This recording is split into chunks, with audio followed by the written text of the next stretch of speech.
Tonight, we are going to travel back together to northern China several hundred years ago and see how the farmers there, that is, you endured those winter nights, so cold they could crack your bone. So before you get ready to completely relax, take a moment to leave a like and subscribe. Of course, only if you genuinely enjoy everything I've prepared for you here. Now dim the lights, perhaps turn on a small fan, and let that soft, warm hum become our background sound. Let us slowly sink together into tonight's journey. You are standing outside your own little house, built of packed earth walls. This might be the plains of Hebei, or perhaps the lush plateau of Shaanxi. Which dynasty it is, we need not examine too closely, because for you, time is measured by the seasons, not by rain titles. The air, which until recently was still crisp and pleasant, now carries a new edge, a sharpness. You feel a particular gust of wind, as if it had blown straight from Siberia. This wind does not merely rustle the fallen leaves. It seems to carry with it the scent of ice, snow, and distant barren lands. This is the new season arriving.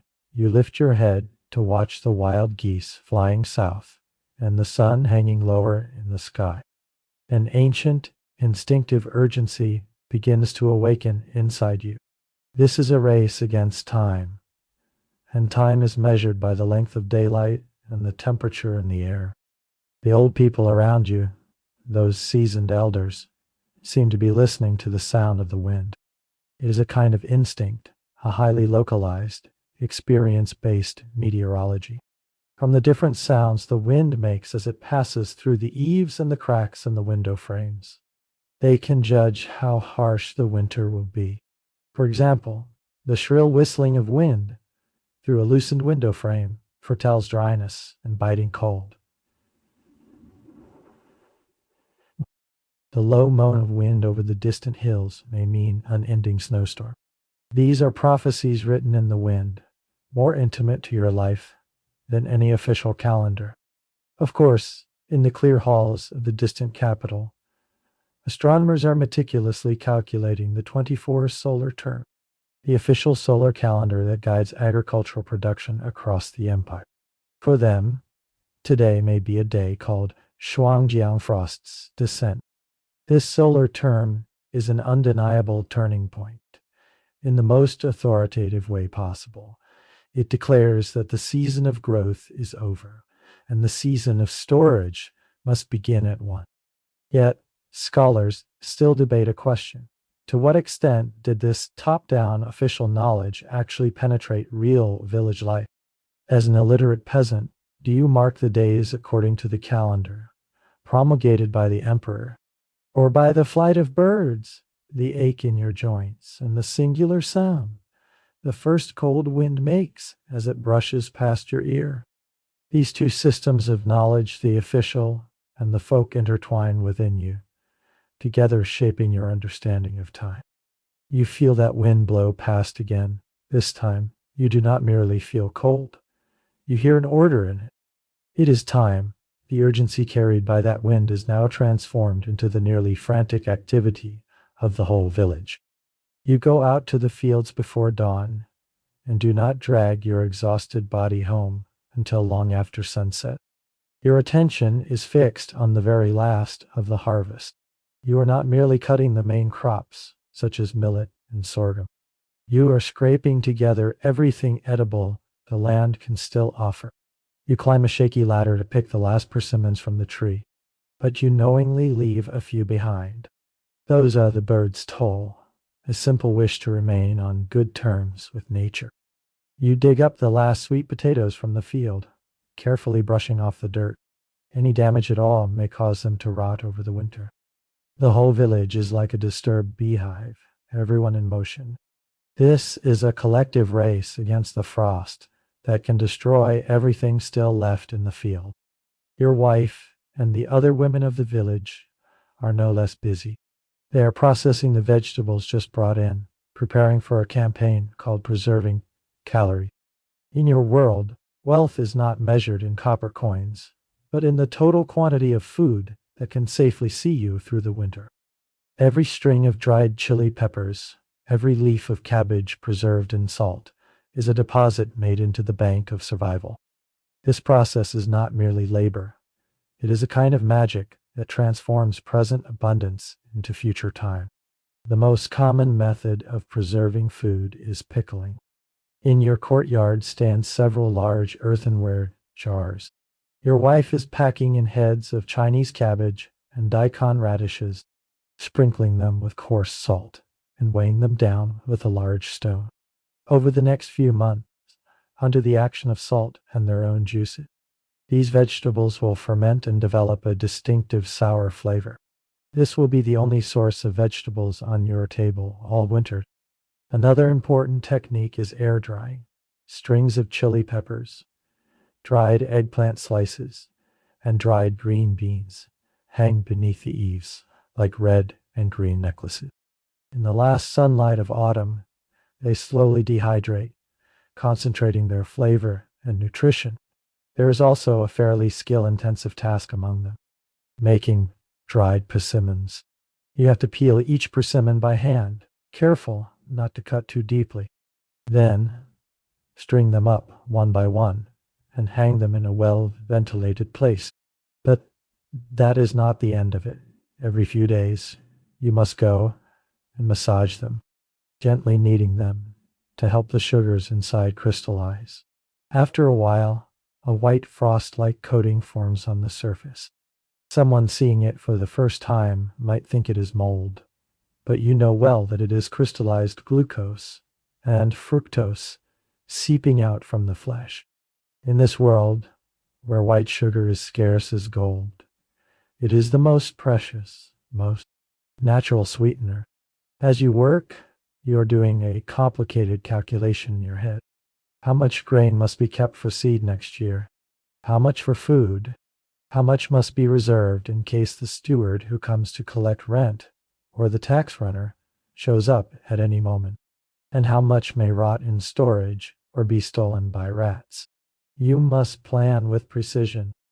Economic historians and archaeologists are still trying to piece together the exact caloric mathematics of ancient peasants' winter survival.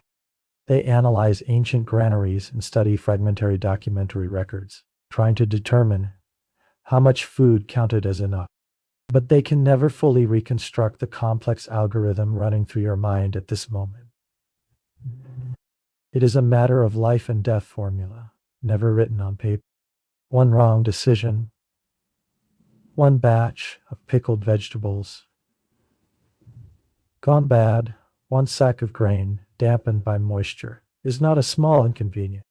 It is a disaster that may leave the whole family without food by February of the coming year. All the labor of your entire year converges into these short weeks of storage work, and behind it lies immense psychological pressure. At last, the food is properly stored away, and your taut nerves ease just a little. But your attention immediately shifts to your other life support system, your dwelling. In the coming months, this little house made of rammed earth or mud brick will be your family's only fortress against the bitter cold outside. You are no longer a farmer. You are now a builder and an engineer. You stretch out your rough hand and grope inch by inch along the earthen wall, feeling for the tiny cracks that appeared after the summer rains and the drying of autumn. Every crack is a passage through which winter wind can invade. You dig up sticky clay from the pond at the edge of the village and mix it with chopped straw. It is a natural composite material of exceptional quality. The fibers in the straw greatly increase the toughness of the mud, while also creating tiny hollow structures within it that help insulate and retain heat. You knead them together into a thick slurry, then begin carefully mending every crack in the wall. It is an extremely primitive, highly tactile kind of work. You feel as if you are smearing medicine over the wounds of some giant beast about to hibernate. Your home is not a static object. It is something living, something that breathes. It too must prepare for hibernation.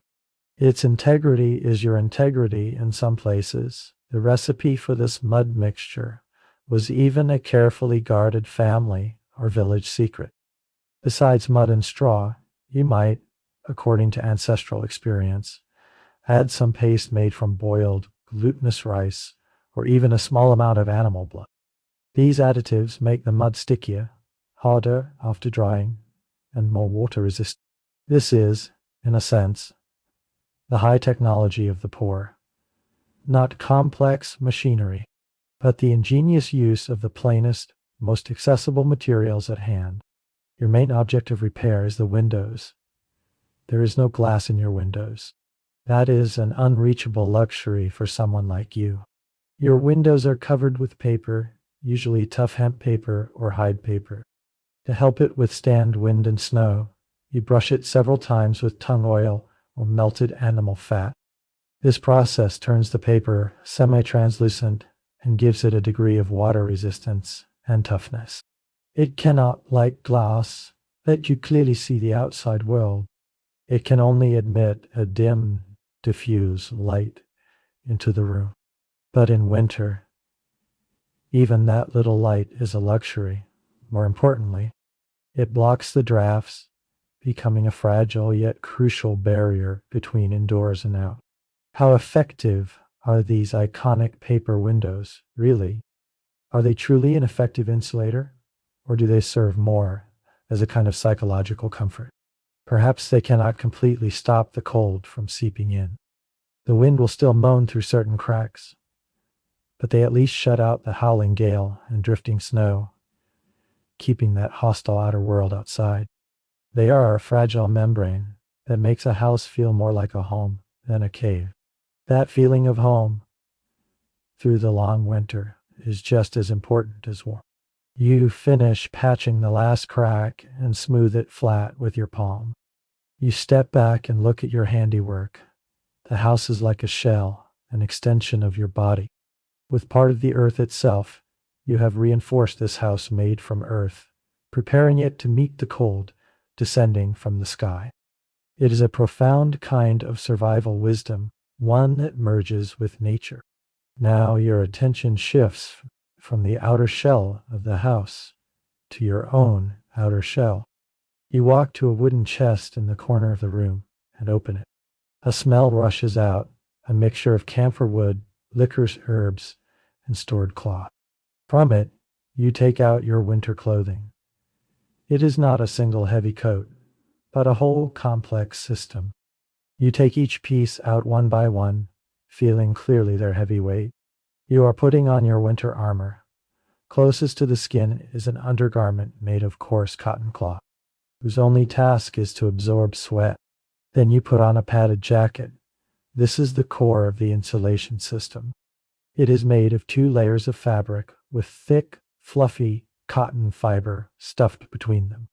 In poorer places, or regions where cotton is not produced, the stuffing may be dried reed fluff, cattail down, or even processed scraps of old cloth.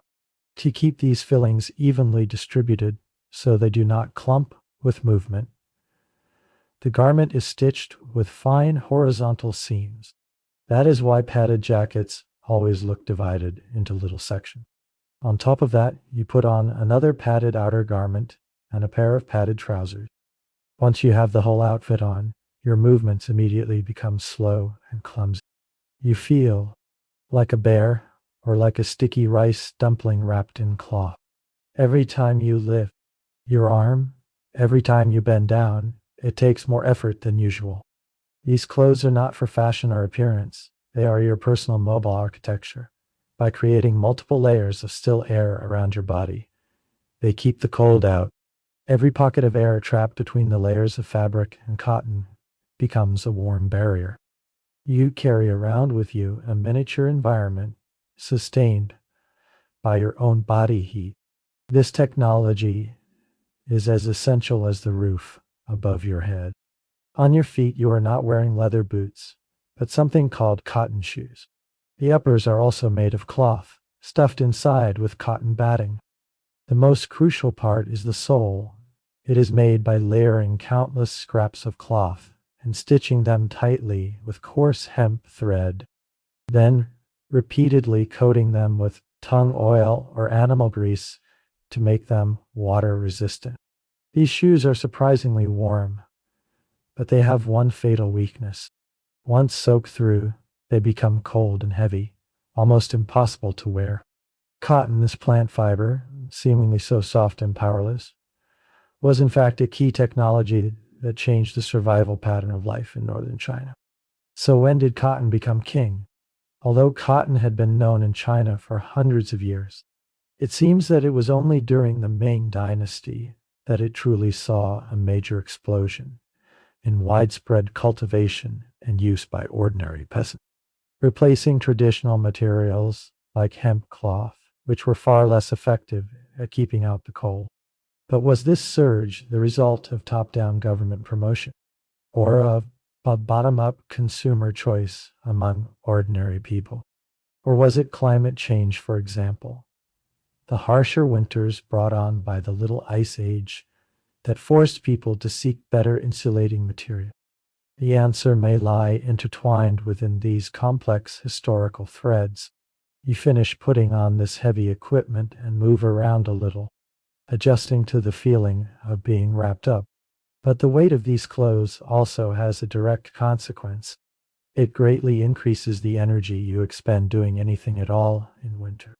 This physically determines that your pace of life in the coming months must be slow, deliberate, unhurried. In winter, you do not run, you trudge.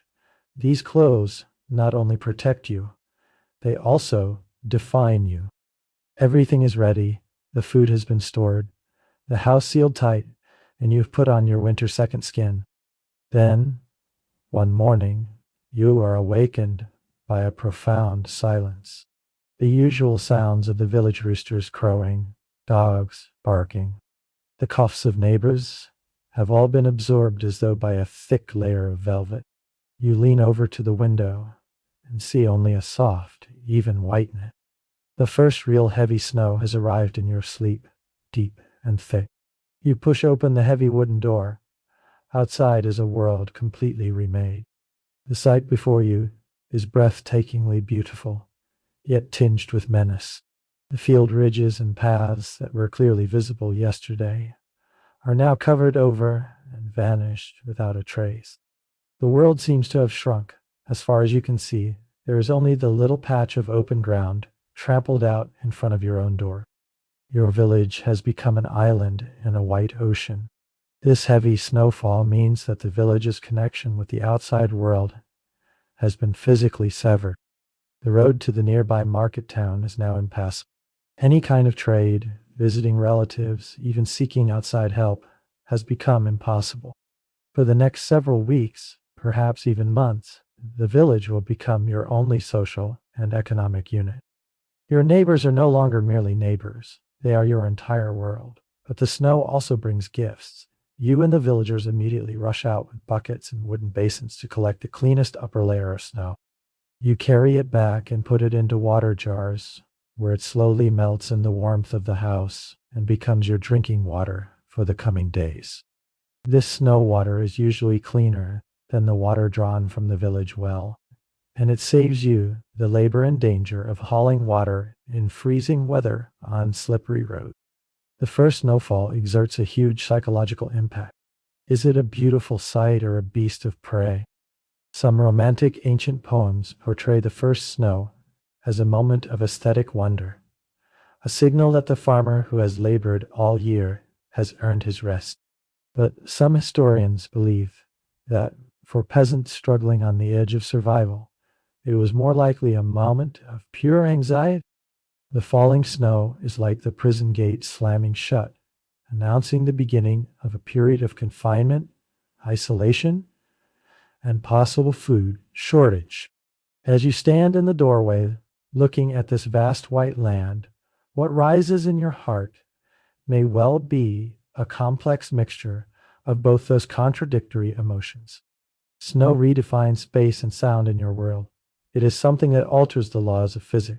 It absorbs sound, erases roads, and reflects light in a strange way, making the already short days seem brighter and yet less real. You draw a deep breath of the icy air. There's a cleanness to it, almost sterile, Then you turn and go back inside, closing the door behind you. Real winter has begun. You retreat from that white world back indoors, knocking the snow from your cotton shoes. The air in your one-room dwelling is cold, but there is one clear focal point of warmth in the room. The Kang. This is a platform built of adobe or brick, raised about 2 feet above the ground, and occupying a considerable portion of the room. You place your hand on it and can feel a steady warmth that seems to penetrate all the way into the bone. This will be the center of your sleeping, eating, working, and socializing for the next few months. This thing called the Kang is the most decisive feature of traditional dwellings in northern China. It is a brilliant design that combines bed, sofa, dining platform, and heater in one. Its working principle is the storage and slow release of heat. The flue from your household cooking stove does not go directly outdoor. Instead, it is designed as a complicated winding system that passes underneath the platform of the Kang. The hot smoke from cooking circulates through this enclosed maze before being vented out, transferring its heat to the Kang's massive brick and earth structure. Once heated, this large thermal mass, like a giant hot water bottle, slowly and steadily radiates warmth into the room through the entire night. This is not merely a heating device, it is also a miniature of the family's social structure. Different positions on the Kang have different temperatures. The warmest place is usually the end closest to the stove fire, called the Kangtu, the head of the Kang. This is the most honored position in the household, usually reserved for the head of the family, the most respected elder, or the most important guest. The status of each family member can be accurately judged by where they sleep on the Kang. The farther you are from the Kangtu, the colder the spot, and the lower the status. Children are usually arranged in the middle, wrapped in the body heat of the adults. The Confucian ethical order within your family is silently reenacted every night on this warm platform. So where did this important invention come from? Some believe it can be traced back to older underfloor heating systems, such as the Andal of the Korean Peninsula, or even the Hipparcos systems of ancient Rome. Seeing it as the result of continuous evolution, other scholars argue that the specific form we recognize today, this integrated heated bed platform, may be a relatively late innovation, perhaps only fully formed and widely adopted in the Ming Dynasty.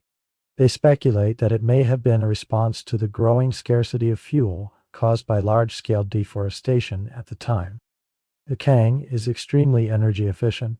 It cleverly uses the waste heat from cooking for heating, an ultimate form of fuel economy. The whole family gathers on the Kang. The women do needlework here. The men repair tools here. The children play here. And the family eats here. It forces a kind of physical intimacy among family members. Here, there is no such thing as personal privacy. The conflicts and warmth of family life are all staged upon this shared, heated platform. It is not only the physical core of the house, delivering heat. It is also the social core of family life, regulating the flow of relationships. You sit cross-legged on the Kang, your back against the warm wall, feeling a sense of solidity spreading from within and without. Outside is a world of ice and snow. You are sitting on your household sun. The smell of cooking fills the room, and it smells exactly the same as yesterday, the day before, and many days before that. You sit cross-legged on the Kang, holding a rough earthenware bowl. Inside is steaming millet porridge, and beside it a small dish of dark, glossy, pickled vegetables, the same ones you preserved with your own hands in autumn. This is the taste of winter. Millet porridge itself has a faint, nutty fragrance, but overall it is mild, even bland. The pickled vegetables provide a strong, stimulating saltiness and sourness, along with a bit of crisp texture. The meal is monotonous to the point of discouragement, but it is hot. It fills the stomach. It is life itself for thousands of years. The staple food in most of northern China was not rice, but millet. This crop is extremely cold resistant and undemanding of soil, the most reliable source of energy on this land. A simple bowl of millet porridge, or a thicker preparation called millet rice, paired with pickles, forms the absolute foundation of your winter diet. Day after day, with no alternative, of course, occasionally there is a treat. One example is the dried persimmon, coated with precious sugar froth. You break off a tiny piece with great care and savor that sweetness that reaches into the heart. There is another, stranger winter snack called frozen pears. Usually, these are tart autumn pears harvested in the fall and left outdoors to freeze solid in the severe cold, becoming black, stone-hard lumps of ice. When you want to eat one, you must first let it thaw a little in a basin of cold water. During this process, the ice on the outside melts, while the inside of the pear turns almost like sludge.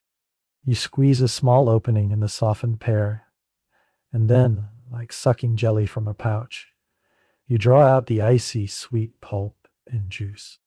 It is a completely natural winter dessert, with an almost slushy texture, a tiny, sweet surprise. In a harsh life, can one really live healthily on a diet like this alone? What is the long-term impact of such a limited winter diet on health? Clearly, it provides enough calories to keep people from starving. But does it lack crucial vitamins and minerals? For example, would a long period without fresh fruits and vegetables lead to scurvy? Would lack of sunlight lead to vitamin D deficiency and rickets?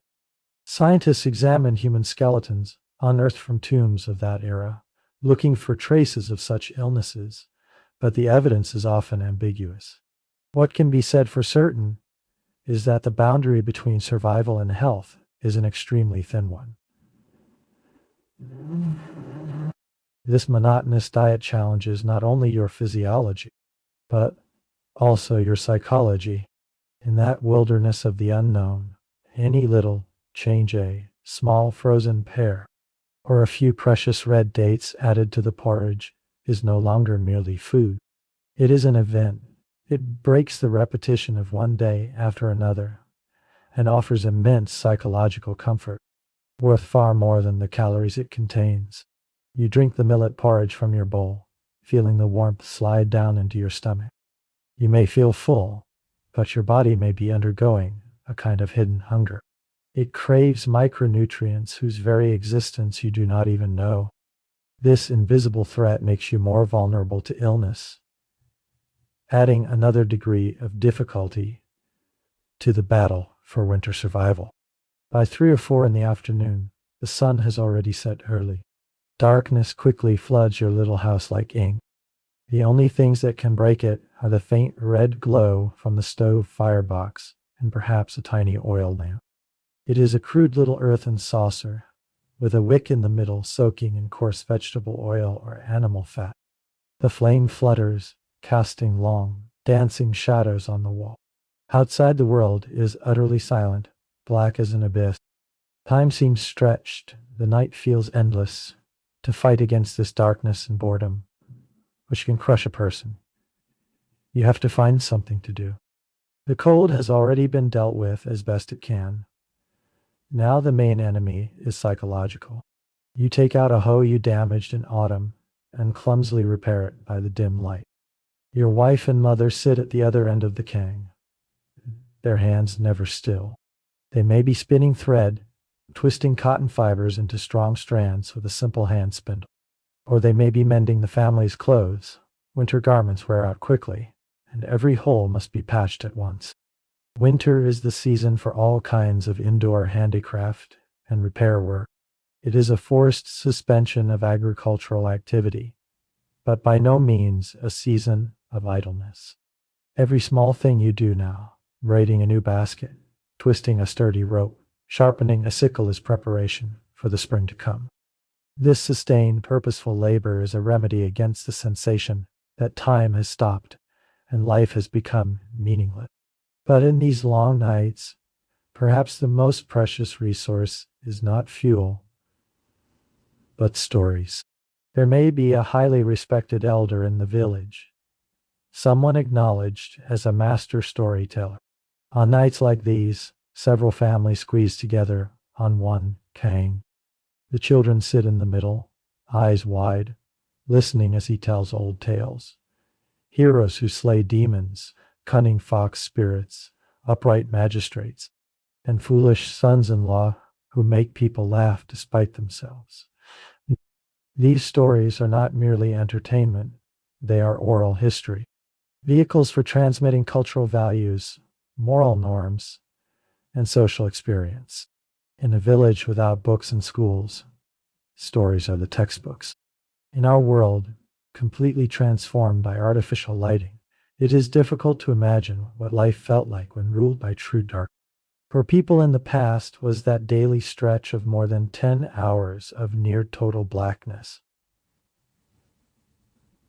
a source of fear, or did it instead create a kind of tranquility, an inward state, a different relationship with the inner world, with dreams and imagination? You sit on the kang, listening to the wind howl outside, and looking at the little lamp flame that might go out at any moment. Darkness is not an empty backdrop.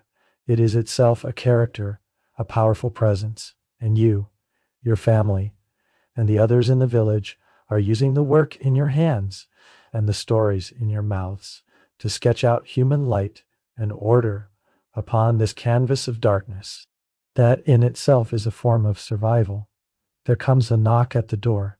You open it. It is your neighbor. His face is full of anxiety.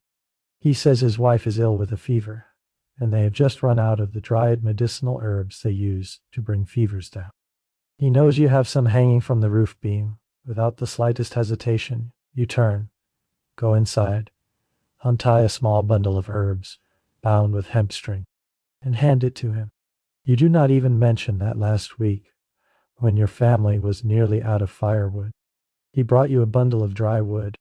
This is the unwritten law of the village, in a winter sealed off by heavy snow.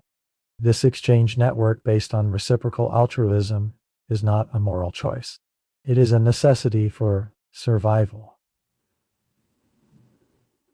The true unit of survival is not the single household, but the collective of the whole village. Today, your family may have a few extra eggs to trade him for a little lamp oil. Tomorrow he may help you repair the part of your roof crushed by snow, and when his family slaughters a pig, he will share a piece of meat with you. This is a continual low-level flow of barter, lending, and gift-giving without money. The system runs on a complex, invisible social credit.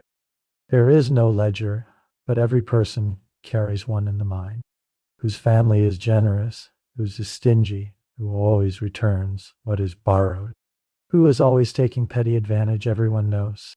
Your mianzi, your face, your reputation is your most precious asset in this community. At critical moment, a good name may save your life more effectively than a sack of grain.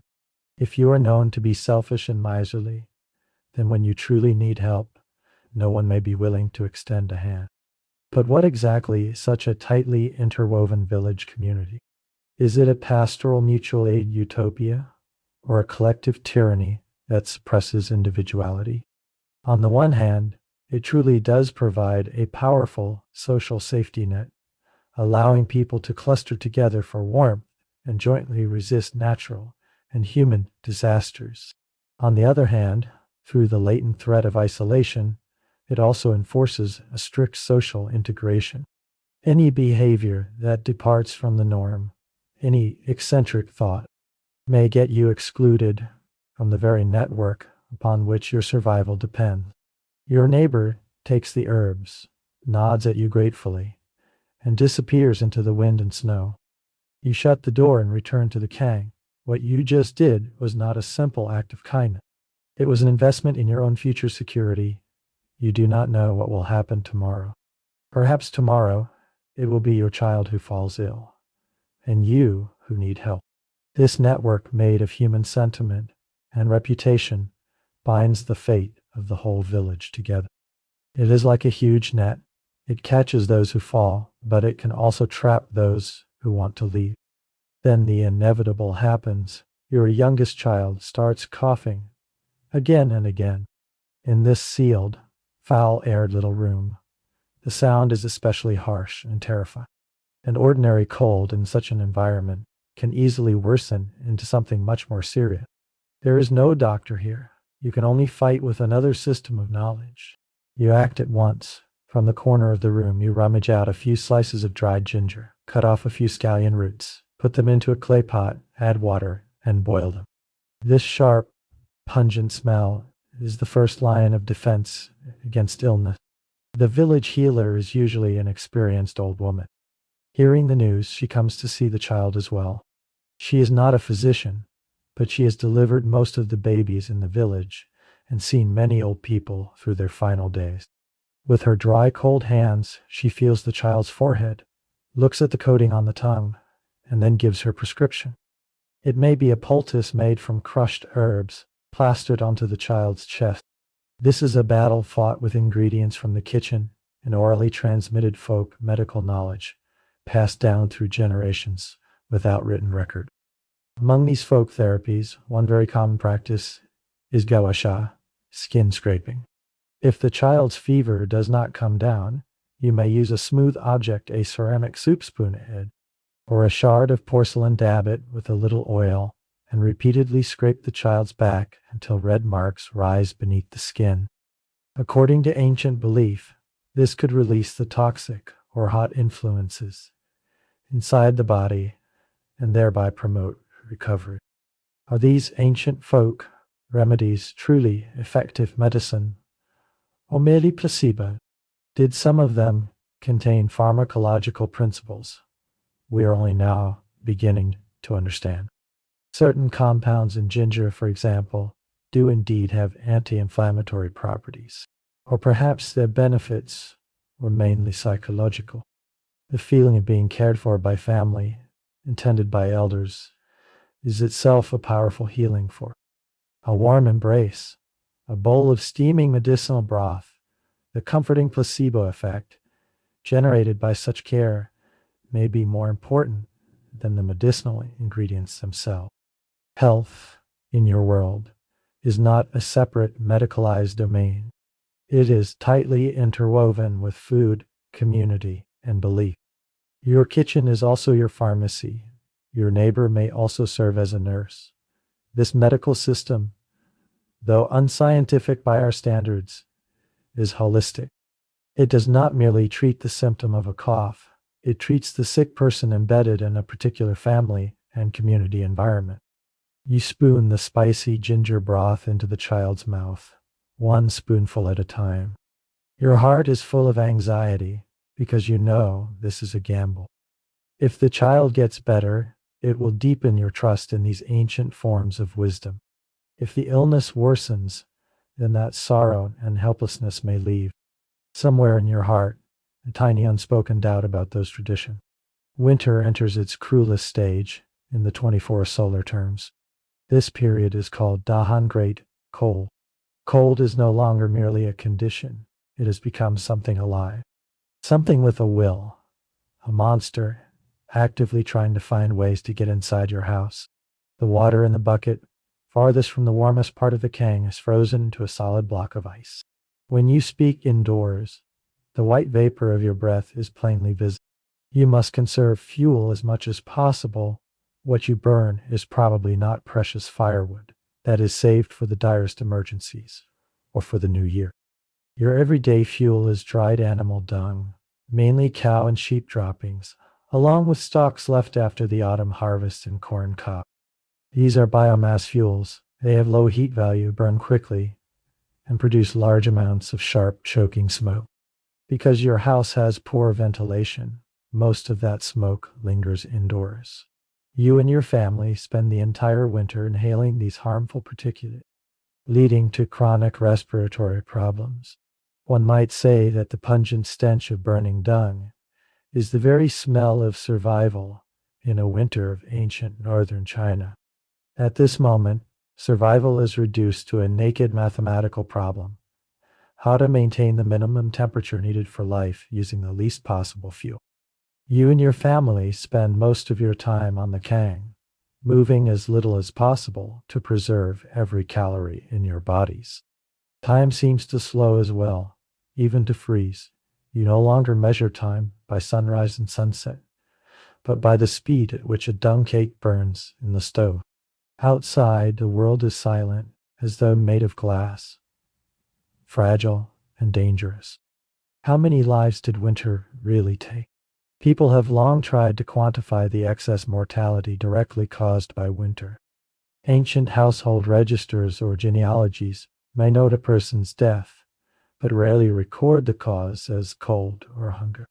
Was the spike in winter mortality caused by hypothermia from cold itself, or by malnutrition weakening immunity, or by explosive respiratory disease brought on by people crowding for long periods into smoke, poorly ventilated rooms? To disentangle these mutually reinforcing factors is an enormous academic challenge. You curl up on the kang, feeling the sharp contrast between the warmth beneath your body and the cold in the air. It is a profound paradox of survival.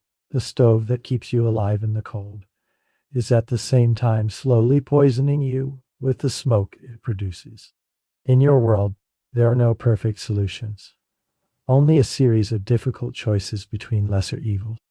This is a state of deep dormancy, a blurred zone between waking and drowsing, mixed with anxiety over fuel running out, and a weary patience that reaches into the marrow of the bone. Just when cold and darkness seem to have reached an unbearable peak, a subtle change comes over the mood of the village. You pull from the bottom of a chest a precious sheet of red paper that you have treasured for a year. Your wife, extravagantly, scoops out a small spoonful of lard from the oil jar and mixes flour to prepare something good to eat. This is the grandest festival of the year. The spring festival is coming. Even in the abyss of poverty and cold, this festival must be celebrated. It is a cultural imperative, and even more a collective psychological necessity. Sweeping the house clean, driving out all the dust and ill fortune accumulated over a year, pasting red couplets written in black ink with auspicious phrases on the door, the whole family gathering to make dumplings with meat filling. All these acts are a deliberate, symbolic counterattack against the brutal winter. They are like collectively striking a match in boundless darkness. The spring festival is the most important festival in the agricultural year. It is the day of family reunion, the day of ancestor worship, and a moment for using various rituals to pray for good fortune in the year to come. Even the poorest families will find some way to save a little, to eat a little better during these few New Year days, to wear at least one item of clothing that is somewhat newer than usual. Among these rituals, one particularly interesting one is the kitchen god offering. You believe that on the wall above your household stove lives a deity called the kitchen god. He is really a spy sent by the Jade Emperor to your home, silently observing your family's words and deeds all year long. On the 23rd day of the 12th lunar month, he is due to return to heaven and submit his annual report to the Jade Emperor. To make him speak good things in heaven, on that day you smear malt syrup or honey onto the mouth of his paper image. That way, with his mouth stuck shut, he can only speak sweet words and put in a good word for your household. It is a very charming way of dealing with power, tinged with cynicism. You cannot resist the bureaucratic system of heaven, but you can bribe its local representative. For struggling families, is this festival truly a welcome release, or also a huge burden? What is the real economic impact of Spring Festival on poor households?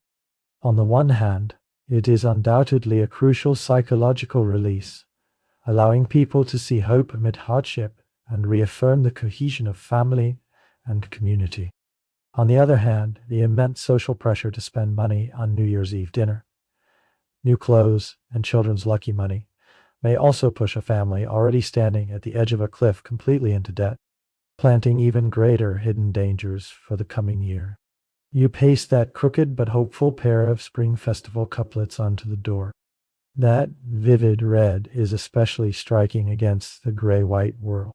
It announces that even in the deepest winter, humanity's longing for renewal, prosperity, and good fortune has never gone out. Celebration itself is a strategy of survival by pretending the future will be better. It helps people truly endure long enough to reach that future.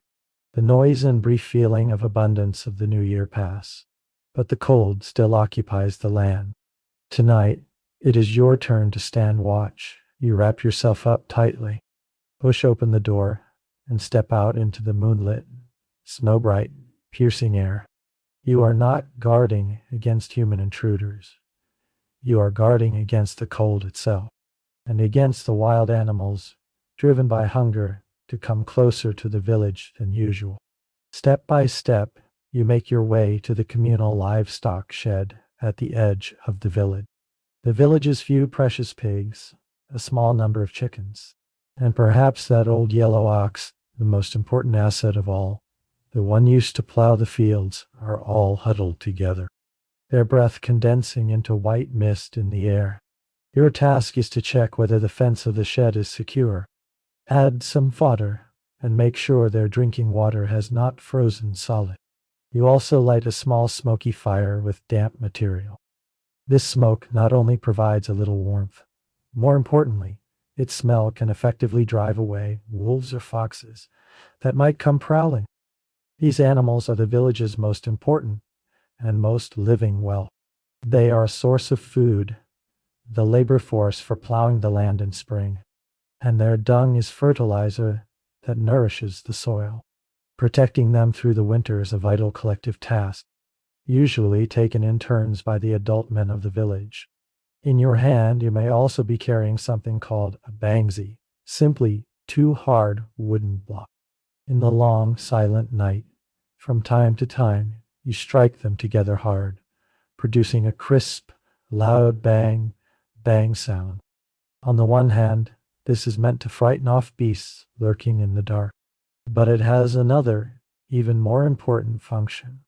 This regular, penetrating sound travels to every household in the village. To the villagers asleep inside, the bangzi is a deeply reassuring signal. It says, all is well, someone is awake and keeping watch over us. The sound is like an invisible thread, reconnecting people isolated in their separate homes. But how serious was the threat from wild animals, really? Environmental historians and zooarchaeologists have long debated the frequency and intensity of conflict between humans and wild animals in ancient China. Folk tales are full of man-eating tigers and cunning wolves, yet archaeological evidence proving the large-scale predation of domestic animals is not always sufficient. So to what extent was this winter night watch truly to defend against real beast attacks? And to what extent was it to protect livestock from the cold itself and to soothe the fear within human beings? You stand in the cold wind, looking at these animals making faint sleepy noises in their sleep. To guard them is to guard the collective future of the village, to guard the engine that will make spring sowing possible. This duty highlights the deeply cyclical nature of agricultural life. You help them endure the winter, and in the coming seasons, they will repay you and your family with their labor and their lives. The end of one cycle is always tightly joined to the beginning of the next. You are indoors, on the kang, sunk into that familiar winter state of near-numb stillness. Then suddenly you hear a new sound. It is faint and intermittent. Drip, drip. You strain to identify it. It is the sound of water. You turn toward the window and see a drop of water falling from the tip of a long icicle hanging under the eaves. The sun is out, and in its light today there seems, for the first time, to be a hint of real warmth, not merely pale brightness. It is not enough to melt the whole snowfield, not even enough to melt the whole icicle. But it is enough to gather this single drop at the icicle's tip. It is not a flood, not a complete thaw. It is only one miraculous drop. Yet It is the first note in the symphony of spring, a fragile hope, almost painful in its delicacy beginning to stir slowly in your long silent chest. Among the 24 solar terms, there is one called Yushure, water. It means that from this day onward, precipitation will increasingly fall as rain rather than snow. It marks the beginning of the end of winter's long rule. In some places, farmers perform a symbolic ritual. They go to the frozen river at the edge of the village and use tools to break open a patch of ice. This act is not merely for easier access to water, it is also a kind of magical rite intended to break winter's backbone and pray that the waters of spring may flow smoothly and moisten the fields soon to be plowed. But has spring really begun? How great is the gap between seasonal change as ancient people actually felt it and the official calendar? On the calendar, it may already be rainwater, but a sudden, brutal, late cold snap may still descend weeks later. This false spring exists in many cultures, sometimes called a wolf winter. It can kill newly awakened hope and freeze the plants that sprouted too early. So the end of winter is a process full of uncertainty, a repeated tug of war. As you watch the second and third drops fall, this hope is so fragile that it makes you uneasy, because the revival of hope also means the end of dormancy. The struggle against the cold is about to end, but immediately after it comes the equally difficult struggle for spring sowing. You have not truly rested before you must prepare to throw yourself into the next battle. And yet, in this moment, you focus only on the sound of that drop of water. It is like a distant old melody, awakening you and this sleeping earth. Several more weeks have passed since you first heard that sound of dripping water, and now the change is undeniable. Patches of black wet earth are exposed beneath the melting snow. The air is no longer cold and flavorless, but full of the mixed smell of soil, rotting plants, and new life. You push open the door and step outside. This time, you do not shrink back from the cold. The sunlight on your face feels like a blessing. You take a deep breath of the damp, fresh air, and that breath seems to wash away all the stale heaviness that accumulated through the whole winter. You look around, your neighbors, like you, are coming out from their own caves, squinting as they adjust to the strengthening light. There is no cheering, no grand celebration. What fills the air is a quiet, collective, bone-deep relief. You survived. You made it. This confirmation of victory requires no words, only a tired yet gratified look that everyone understands.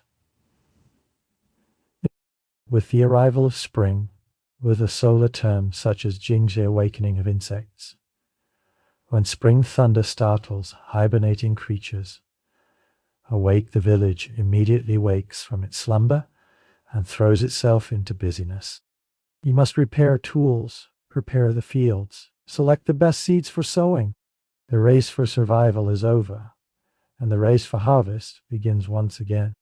Before going out to work the fields, one of the first things you may do is go to the field edges or the hillsides to look for something called wild green. These are the edible wild plants that push up from the soil first in spring. After months of millet porridge and pickles, this fresh green plant, with its faint bitterness, is for your taste nothing less than supreme delicacy.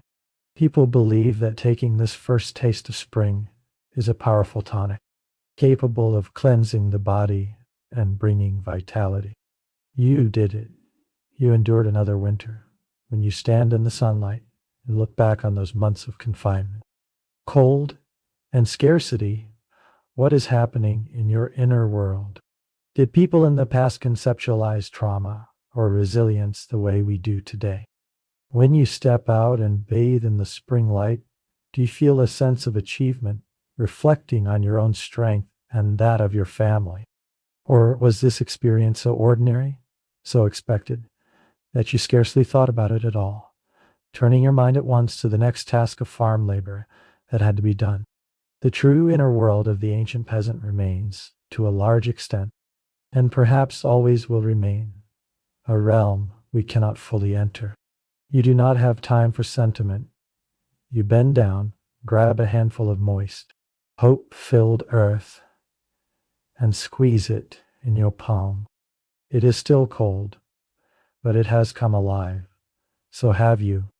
You won this battle, and your prize is the right to begin the next one. This is your life, an eternal cycle turning over and over again. And now you stand in the sunlight. That is enough. Now you are standing there, bathed in gentle sunlight, and the warmth of the heated kind still seems to linger on your back. The storyteller's hoarse yet magnetic voice still seems to echo in some deep corner of your mind, but it is slowly fading, like the snow in the courtyard silently melting and seeping into the dark soil. Those worries about the harvest, those plans for the endless labor of spring, they can wait a little. They can wait until tomorrow's sun rises. At this moment, there is only this one quiet instant, only this one breath drawn deep into your lungs, carrying the scent of damp grass. A feeling of peace is slowly, slowly spreading upward from the soles of your feet and flowing through your whole body. It is a heavy peace, a grounded peace, the peace that comes after long endurance, when, at last, you can lay down every defense. The watch is over. You may rest now. Sleep deeply, soundly, peacefully. Good night.